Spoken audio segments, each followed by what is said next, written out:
عليكم الصلاة সবাই তো মোহাম্মদ দুরূদ করেন সালামুন ইয়া হাবিবাল্লাহ আপকে ফুরে পতনে মারা ইয়া নবী दिल हुआ गम से पारा या नबी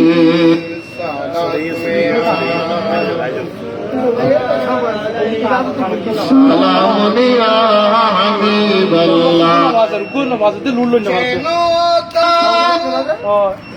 मेरे दिल को तमाम नाम लेते ही तुम्हारा या नबी सलात या रसूलल्लाह सलाम या हबीबल्लाह अस्सी रब्बी जल्लल्लाह मा फी क़ल्बी गैरुल्लाह नूर मुहम्मद सल्लल्लाह ला इलाहा इल्लल्लाह अस्सी रब्बी जल्लल्लाह मा फी क़ल्बी गैरुल्लाह नूर मुहम्मद सल्लल्लाह ला इलाहा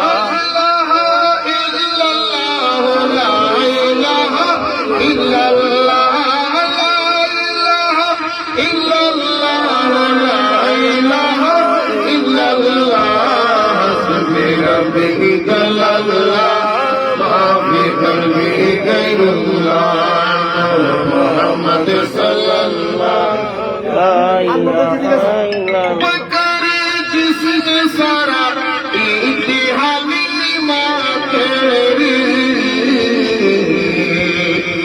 सफर वो भी दिया था मुझे मालूम न था रब्बी जल्लल्लाह माफ़ी क़ल्बी गैरुल्लाह मुहम्मद सल्लल्लाह ला इलाहा इल्लल्लाह ला इलाहा इल्लल्लाह ला इलाहा इल्लल्लाह ला इलाहा इल्लल्लाह ला इलाहा इल्लल्लाह हस्बी रब्बी जल्लल्लाह माफ़ी क़ल्बी गैरुल्लाह मुहम्मद सल्लल्लाहु ला इलाहा শাহ আলী ইসলামিয়া কাদিয়া পরিষদের ব্যবস্থাপনায় পবিত্র মাহে রমজানের তাৎপর্য আলোচনায় শুহাদায়ে বদর দিবস উপলক্ষে মখদুমে আহলে সুন্নাত ওলিয়ে কামেল মুর্শিদে মারহাম হযরতুল আল্লামা শাহ সুফি আব্দুল হালিম আল কাদেরী শাহ রহমাতুল্লাহ আলাইহির ব্যবস্থাপনায় রহমাতুল্লাহ আলাইহির স্মরণে আজিম শান ইফতার মাহফিলের সম্মানিত অতিথিবৃন্দ, সম্মানিত সভাপতি, অতিথিবৃন্দ, মুসল্লিনে কেরাম, আসসালামু আলাইকুম ওয়া রাহমাতুল্লাহি তাআলা ওয়া বারাকাতুহু। মহান রব্বুল আলামিনের দরবারে লাখো কোটি শুকর আদায় করি যে রব্বুল আলামিন আমাদেরকে আপনাদেরকে হাজার হাজার মানুষ থেকে বাছাই করে পবিত্র ইফতার মাহফিলে আসার বসার তৌফিক দান করেছেন। সবাই মহব্বতে জবাব করে একবার বলুন আলহামদুলিল্লাহ, আরেকটু জোরে বলে আলহামদুলিল্লাহ। সাথে সাথে লাখো কোটি দরুদ এবং সালাম ইমামুল আম্বিয়া রাহমাতুল্লাহ আলাইহি রহমত का खजीना नूर मुजस्सम सरकार कौनाइन फखर मौजूदात बनी आदम रहमतुल्लाह अलैहि नूरानी कदम मुबारक के लाखों कोटी दरूद और सलाम। সবাই মুহাব্বতে জবান করে একবার বলি ইয়া রাসূলুল্লাহ সাল্লাল্লাহু তাআলা আলাইহি ওয়াসাল্লাম। সম্মানিত মুসলিম کرام,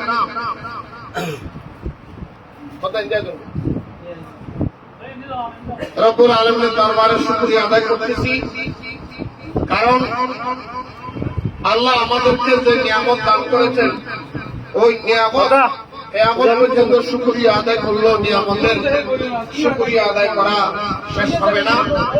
কারণ আল্লাহ কোরআনুল কারীমে ইরশাদ করেছেন, বিসমিল্লাহির রহমানির রহিম, ফাবিআই আলাই রাব্বিকুমা তুকাযিবান। আল্লাহ কোরআনুল কারীমের ভিতরে ইরশাদ করে বলেন, বান্দা আমি আল্লাহ রাব্বুল আলামিন হে পৃথিবীর মানব জগতের মানুষ এমন নিয়ামত আমি আল্লাহ তোমাদের দান করেছি, যে নিয়ামতের শুকরিয়া তোমরা কিয়ামত পর্যন্ত আদায় করলেও শেষ হবে না। আল্লাহ টাকা পয়সা নিয়ামত দিয়েছেন। অনেক মানুষ মনে মনে বলে, আল্লাহ আমারে কি নিয়ামত দিয়েছে, আমার ভাই বড় লোক, আমি তো গরিব মানুষ। কিন্তু আল্লাহ কত নিয়ামত আপনাকে দিয়েছেন আপনি বুঝতে পারবেন তখন যার হাত নাই তার কাছে জিজ্ঞেস করেন হাতটা কত বড় নিয়ামত। কথা বলেন, হাত ভাঙ্গা আল্লাহ হাত দিয়েছেন। অনেক মানুষ আছে আল্লাহ তারা হাতও দেনে ধরার মতো ব্যবস্থা নাই। আপনি ইফতার মাহফিলে আসতে পেরেছেন, আপনার সাথে আরো শক্তিশালী মানুষ, আপনার সাথে আরো বুদ্ধিমান মানুষ, আপনার চাইতে আরো বড় পয়সাওয়ালা মানুষ হাসপাতালের বিছানায় ঘোরাঘুরি করতেছেন। কথা বলেন ঠিক কিনা বলেন? আপনি যে হাসপাতালের বিছানায় ঘোরাঘুরি না করে আল্লাহ যে আপনাকে ইফতার মাহফিলে আসার তৌফিক দিয়েছেন, এর সাথে বড় নিয়ামত আল্লাহ আমাদের কি দিবে বলেন ঠিক কিনা বলেন? কথা বলেন আমার সাথে একটু দিয়ে মুখ লাড়ি না ভাই, একটু মাথা লাড়ি না, মুখ লাড়ি একটু দিয়ে। আল্লাহ বলে, আমি এত নিয়ামত দিয়েছি, আমার কোন কোন নিয়ামত তুমি অস্বীকার করবা? এতগুলো নিয়ামত আল্লাহ দান করার পরে আল্লাহ বলে, বান্দা তোমরা আমি আল্লাহর ইবাদত করো।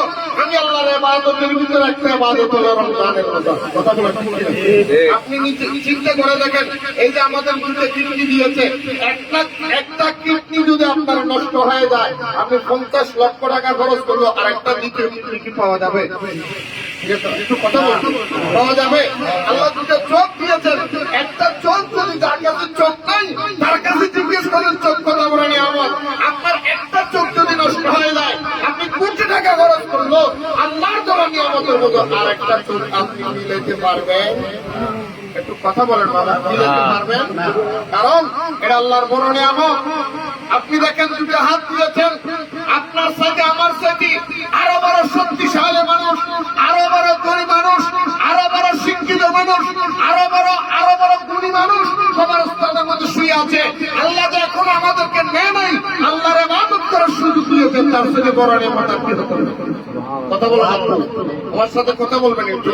এটা আমাদেরকে আল্লাহর নিয়ামত নয়? আল্লাহ বলে, বান্দা এতগুলি নিয়ামত দেওয়ার পরে এই নিয়ামত গুলি দাবি হবে কখন? যখন তুমি ঈমান নিয়ে কবরে যেতে পারবে। নিয়ে একটু কথা বলেন বাবা, কি নিয়ে? আপনি জীবনে যত ইবাদত করেছেন, নামাজ বলেন, রোজা বলেন, হজ, ভাই আরো একটা একটু দিবেন না ভাই, এখানে ভালো মন্দ ঠিক নেবে দিয়ে বললো কি বলবো ভাই, নাকি তো রোজা ব্যস্ত কেন তুই দিও টাকা পয়সা, ধন দৌলত, নারী, বাড়ি, গাড়ি, স্ত্রী, পুত্র, কোরআন, হাদিস, আজমা, কিয়াস, তেলাওয়াত, যত ইবাদত আছে সমস্ত ইবাদত আপনার কাজে আনবে কিয়ামতের ময়দানে তখন যখন আপনি ঈমান নিয়ে কবরে যেতে পারবেন। কথা বলেন কেন? ঈমান ছাড়া কি আমলের কোনো দাম আছে? ঈমান ছাড়া যদি আমলের দাম হইতো, রবীন্দ্রনাথ ঠাকুর দাঁড়িয়ে কি কবরের মধ্যে চলে যেত। কথা বল, দাঁড়িয়ে এটার নাম হলো আমল, রোজা এটার নাম হলো আমল, হজ এটার নাম আমল, যাকাত এটার নাম আমল, ইবাদত এটার নাম আমল, রোজা এটার নাম আমল। আর ঈমান কোনটা? ঈমান হলো নবীর মুহাব্বত। সুবহানাল্লাহ বলেন। ঈমান হলো কি? আপনার ঈমান আছে, খোলা খেয়াল করবেন আমার আলোচনা একদম কাছাকাছি চলে আসছি। কারণ ইফতারের পূর্ব মুহূর্তে আপনারা একটু কাতারে কাতারে বসে যাবেন দয়া করে। সালাম ভাই, আপনারা খেয়াল করবেন, মেহমান যারা আছে এদেরকে এদিকে একটু পাঠিয়ে দিবেন, কষ্ট করবেন, তারা এদেরকে না থাকে কথা বলতে দিবেন না কারোর সাথে। আলহামদুলিল্লাহ বলেন, কথা খেয়াল করবেন বন্ধুরা আমার। মনে করেন আমি এইখান থেকে জিরু, আপনারা তো জিরু ছিলেন, কথা বলবেন ভাই, একটু মুখ লাগে বলে না, জিরু ছিলেন, একটু মুখে বলবেন জিরু ছিলেন তো। আমি যদি এখান থেকে জিরু দিতে দিতে দিতে দিতে এদিকে দিতে দিতে বাংলাদেশ পর্যন্ত জিরু দিয়ে যায়, জিরুর কি কোনো লাভ আছে? জিরু মানে খালি জিরু মানে জিরো মানে খালি। আমি জিরোর আগে যদি একটা এক বসাই, এই জিরো কি আর খালি আছে? তখন কি হয়ে গেল? জিরোর আগে এক বসেছে, আমল নামা 10 হয়ে গেছে। জিরোর পরে একের পরে জিরো বসেছে, আমল নামা 10 হয়ে গেছে। একের পরে দুটো জিরো 100 হয়ে গেছে, তিনটে জিরো 1000 হয়ে গেছে, 4টে জিরো 10,000 হয়ে গেছে, 5টা জিরো 1 লাখ হয়ে গেছে। এক যদি থাকে জিরোর দাম হবে। আল্লাহ বলে, বান্দা তোমাদের নামাজের মান হলো জিরো, রোজার মান হলো জিরো, হজের মান হলো জিরো, যাকাতের মান হলো জিরো, ইবাদতের মান হলো জিরো, কোরআনের মান হলো জিরো, রোজার মান হলো জিরো, ঈমানের মান হলো 1। ঈমান নিয়ে রোজা রাখবা, আমলনামা 10 হয়ে যাবে। ঈমান নিয়ে রোজা রাখবা, হজ করবা, আমলনামা 100 হয়ে যাবে। ঈমান নিয়ে যাকাত দিবা, আমলনামা 1000 হয়ে যাবে। ঈমান নিয়ে তেলাওয়াত করবা, আমলনামা 10,000 হয়ে যাবে।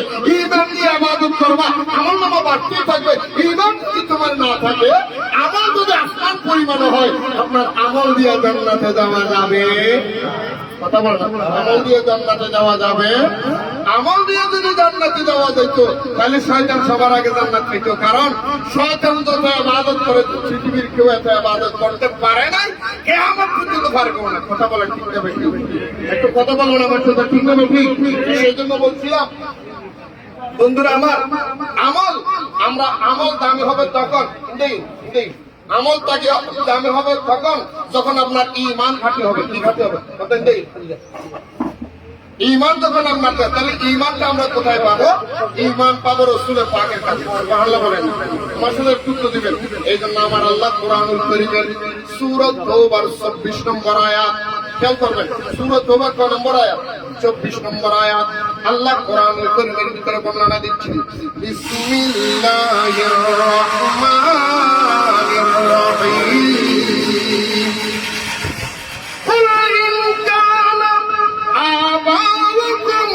أبناؤكم وإخوانكم وأزواجكم وعشيرتكم وأموال اقترفتموها وتجارة تخشون كسادها ومساكن ترضونها أحب إليكم من الله ورسوله وجهاد في سبيله।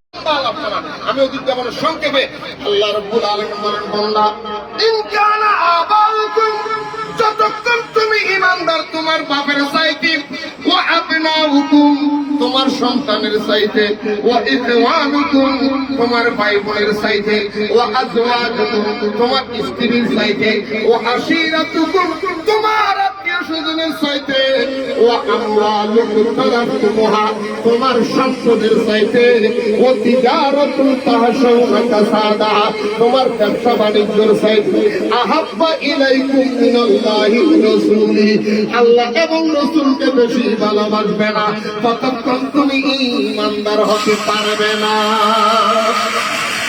কোরআন শরীফের দলিল। বেগে বেগে আল্লাহ বলে, তোমার বাবার চাইতে, তোমার মার চাইতে, তোমার দাদার চাইতে, তোমার সন্তানের চাইতে, তোমার পরিবারের চাইতে, তোমার নিজের জীবনের চাইতে যতক্ষণ সবচেয়ে নবীর বেশি ভালোবাসবে না, ততক্ষণ তুমি কামেল মুকাম্মেল ঈমানদার হতে পারবে। তাহলে আমরা কি নবীকে জীবনের সাথে ভালোবাসতে পেরেছি? আমরা যারা বসেছি, আমরা নিশ্চয় নবীকে ভালোবাসি কি? কথা বলেন, ভালোবাসি কি? বাসি না বেশি? একটু কম না বেশি? নিজের জীবনের সাথে বেশি মুখে বলি, বাস্তবতায় আমরা জীবনের সাথে বেশি ভালোবাসতে পারি না। আমাদেরকে দুনিয়ার মোহ পাগল করে ফেলেছে। আমরা টাকার জন্য পাগল হয়ে গিয়েছি, আমরা সম্পদের জন্য পাগল হয়ে গিয়েছি। আমার একটা বিল্ডিং আরেকটা বিল্ডিং লাগবে, আমার একটা গাড়ি আরেকটা গাড়ি লাগবে, আমার ব্যাংকে 10 কোটি আরো 10 কোটি লাগবে, আমার ভাই 6 তলা আমার 12 তলা বিল্ডিং হতে হবে। আমরা দুনিয়ার মোহ পরে আল্লাহ এবং রাসূলের দিক থেকে বহুত পুরুষ হই। কথা বলেন ঠিক না? আর সাহাবায়ে কেরাম বলে আমরা দুনিয়া চাই না। এই জন্য বলেন, নবীর গোলামির মধ্যে গোলামি यही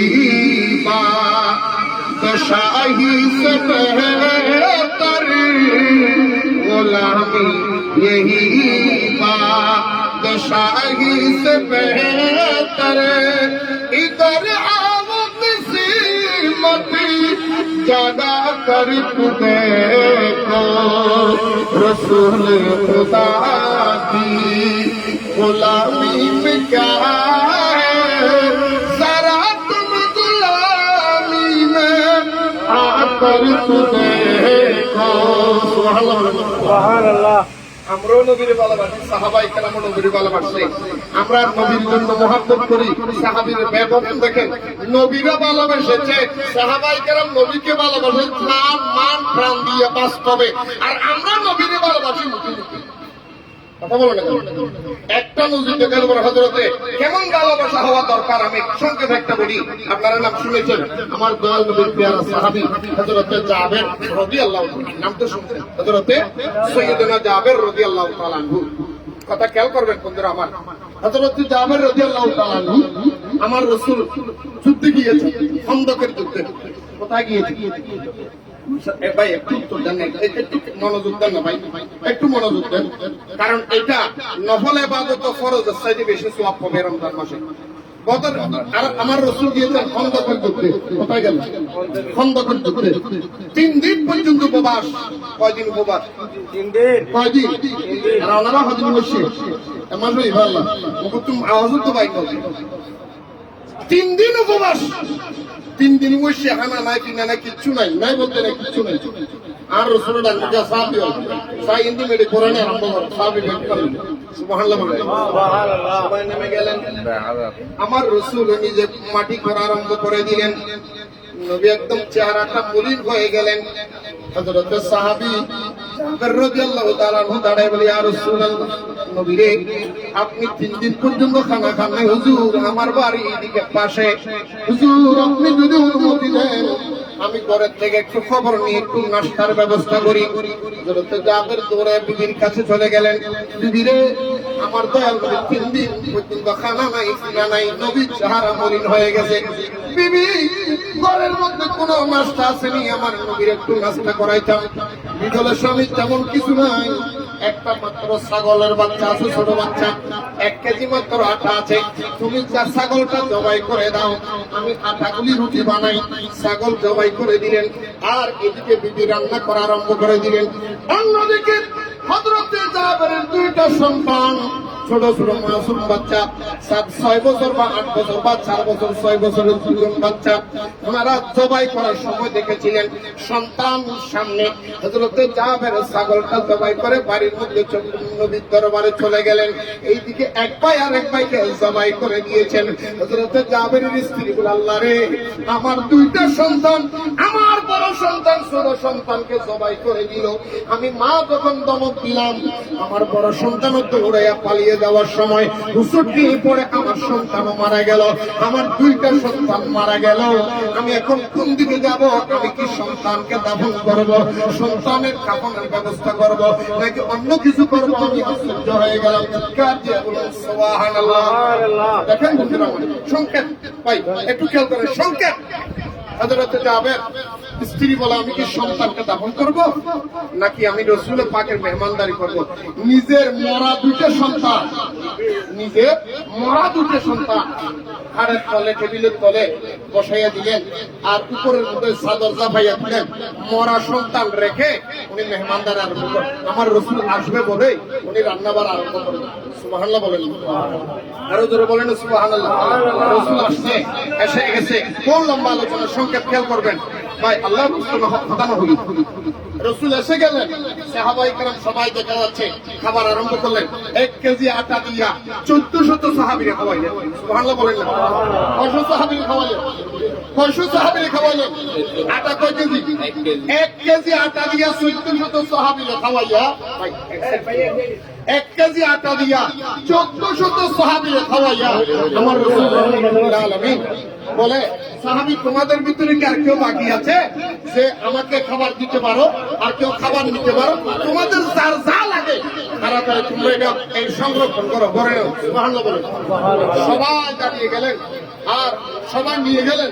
এদিকে হযরত সবার খাবার পরে আমার রাসূল বললেন, ও যাবে, তোমার না একটা ছোট বাচ্চা আছে, মাসুম বাচ্চা আছে, যাবেলে তোমার বাচ্চা দুটোটা কই?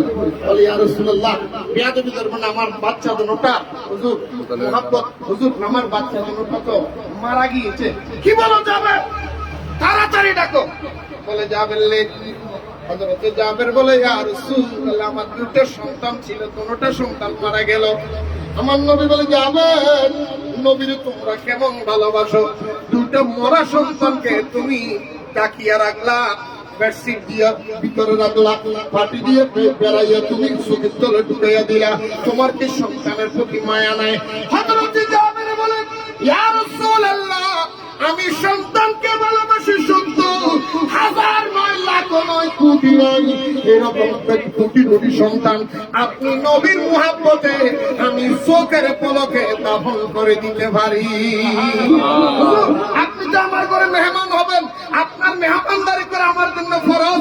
আমি সন্তান গেলে সন্তান পাবো, নবী যদি চলে যায় নবীতে আমি আর পাবো না। ইয়া রাসূলুল্লাহ, আপনি চাইলে সন্তান নয়, আমি হযরতে জাবের এবং আমার স্ত্রী সহ আমার কলিজাগুলিও আপনি নবীর জন্য হাত ধরে দিতেন। সুবহানাল্লাহ বলেন। নিজের সন্তানকে দাফন না করে নবীর মহান মেহমানদারির মধ্যে দাঁড়িয়ে গেলেন, এর সাথে মহব্বত আর কি হতে পারে?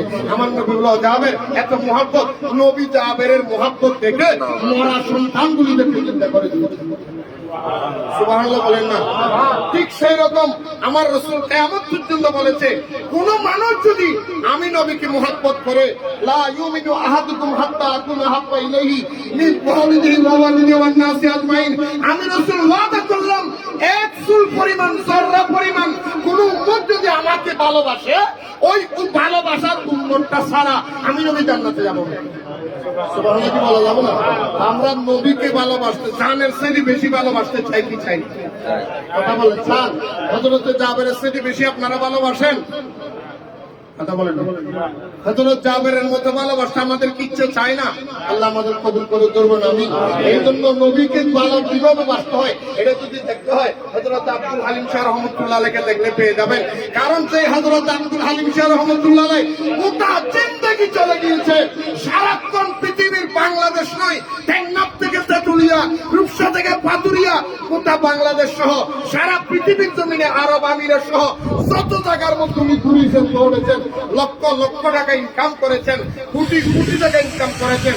জীবনের টাকা পয়সার দিকে না চেয়ে উনি নিজের ঘর বানাই নাই, উনি নবীর ঘর বানিয়েছেন। কার ঘর বানিয়েছেন? কথা বলেন, কার ঘর বানিয়েছেন? কারণ অনেকেই জিজ্ঞেস করতে, হুজুর আপনি কি টাকা পয়সা দিয়া নিজের ঘর করবেন না? তখন আমার আব্দুল আলিম শাহ রহমতুল্লাহ আলাইহি শুনাইয়া দিতেন, দাইনা দৌলত মালা হাসিমত তব দবায়ে জিন্দেগি, চাই শুধু মিট কদম নূর মুহাম্মদ সাল্লাল্লাহ।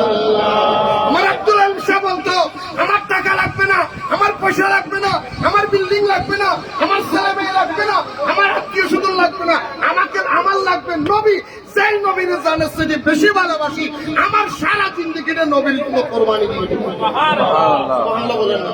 হযরত আব্দুল আলিম শাহ রহমতুল্লাহ আলাইহি যিনি নবীর জন্য জীবন কোরবান দিলেন, ওই আব্দুল আলিম শাহ রহমতুল্লাহ আলাইহিকে আপনারা ভালোবাসেন? একটু কথা বল, সবাই ভালোবাসেন? সবাই ভালোবাসেন? সবাই ভালোবাসেন তো? এই নবীকে জীবনের চেয়ে বেশি ভালোবাসেন। হযরত আব্দুল আলিম শাহ রহমতুল্লাহ আলাইহি তিনি বিদায় নিয়েছেন, উনি নবীর